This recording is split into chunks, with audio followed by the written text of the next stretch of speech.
Hey guys, welcome back to my YouTube channel. आज हम break down करेंगे the exorcist का, वो हॉरर क्लासिक जो अभी तक लोगों को डराता है। हम देखेंगे इसके स्केरियस्ट सीन्स, हिडन डिटेल्स और शॉकिंग ट्विस्ट्स। वीडियो बिल्कुल स्किप मत करना, एंड तक देखना। इन हेटी, फोटोग्राफर विक्टर फील्डिंग और उसकी प्रेग्नेंट वाइफ सोरेने, जो एक वूडू प्रैक्टिशनर के द्वारा ब्लेस्ड हुई थी, अपने हनीमून पर हैं जब तक एक भयानक भूकंप नहीं आ जाता।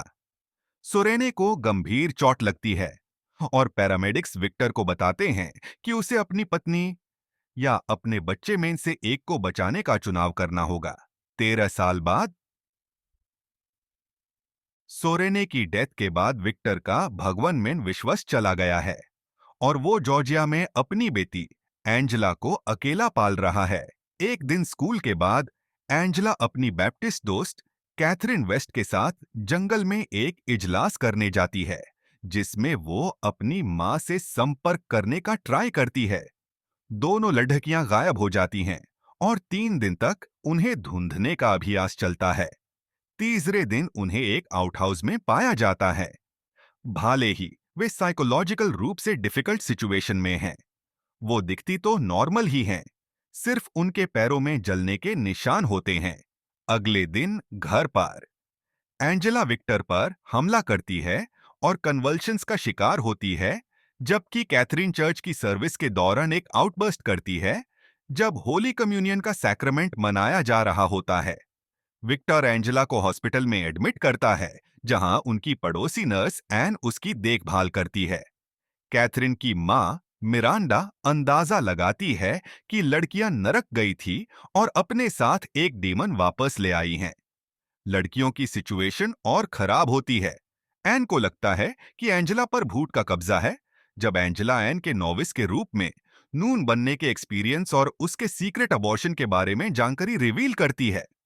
एन विक्टर को क्रिस मैकनील द्वारा लिखा गया एक मेमोir देती है, जो 1973 में अपनी बेटी रेगन के साथ एक ऐसा ही एक्सपीरियंस कर चुकी थी। क्रिस ने अपनी जिंदगी हर संस्कृति में जादू टोना को स्टडी करने में लगा दी और वो अपने सब्जेक्ट पर दुनिया भर में फेमस है। रेगन अपनी मां से दूर हो गई थी जब क्रिस का मेमोir सफल हुआ और तब से उन्होंने एक दूसरे को नहीं देखा है। विक्टर क्रिस से मिलता है, जो एंजेला से मिलने आती है। कैथरीन के घर जाते वक्त क्रिस कैथरीन पर एक डिलीवरेंस रिचुअल करती है, लेकिन कैथरीन एक क्रॉस के साथ क्रिस की आंखों में वार कर देती है, जिससे क्रिस अंधी हो जाती है। विक्टर, मिरांडा, एन और कैथरीन के पिता टोनी एक्सोर्सिज्म यानी जादू के लिए चर्च से मदद मांगते हैं। क्रिस विक्टर को सलाह देती है कि वो अलग अलग संस्कृतियों के तरीके अपनाए और ग्रुप फादर मेडॉक्स, जो एक लोकल प्रीस्ट हैं, डॉन रेवांस, वेस्ट परिवार के बैप्टिस्ट पास्टर, स्टुअर्ट, एक पेंटिकॉस्टल प्रीचर और डॉक्टर बी हाइब, एक रूटवर्क हीलर की मदद लेता है। ग्रुप एक एक्यूमेनिकल एक्सोर्सिज्म यानी भूत प्रेत भगाने की योजना बनाता है, लेकिन लोकल कैथलिक डायोसीस मेडॉक्स को भाग लेने से मना कर देती है, क्योंकि उनका मानना है कि बच्चियां एक साइकियाट्रिक डिसऑर्डर से गुजर रही हैं। लड़कियों को कुर्सियों से बांध दिया जाता है जब ग्रुप एक्सोर्सिज्म शुरू करता है। एन सेंट बेनेडिक्ट मेडल वाले क्रूसिफिक्स का उपयोग करती है ताकि डेमन से लड़ा जा सके। डीमन ये खुलासा करता है कि विक्टर ने 13 साल पहले आंजला को जीवित रखने का चुनाव नहीं किया था। उसने सोरेने को चुना था, लेकिन सोरेने अपनी चोटों के कारण मर गई थी। जब आन इजिकियल 16 से पात करती है और बच्चियों पर होली वाटर छिड़का जाता है, डीमन चीखने लगता है। डीमन कहता है कि उन्हें चुनना पड़ेगा, कौन सी लड़की जिंदा रहेगी और कौन सी मरेगी, और अगर चुनाव नहीं किया गया तो वो दोनों को मार देगा।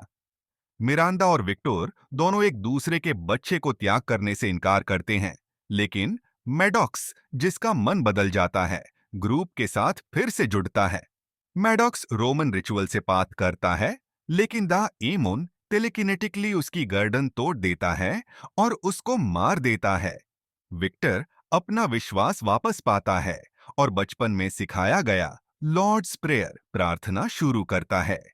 जब विक्टर एंजेला से माफी मांगता है और सोरेने का स्कार्फ यूज करके उससे डीमन के अगेंस्ट मजबूती देने की कोशिश करता है। टोनी चिल्लाता है कि वो कैथरीन को बचा आने का छूनव करता है और एंजेला की हार्ट मॉनिटर फ्लैटलाइन हो जाती है। अचानक कैथरीन दूसरे एम्पायर में जागती है और अपने माँ बाप को पुकारती है जब डीमन उससे चूज करता है, यह दिखाते हुए कि जो चुना गया वो ही मरेगा।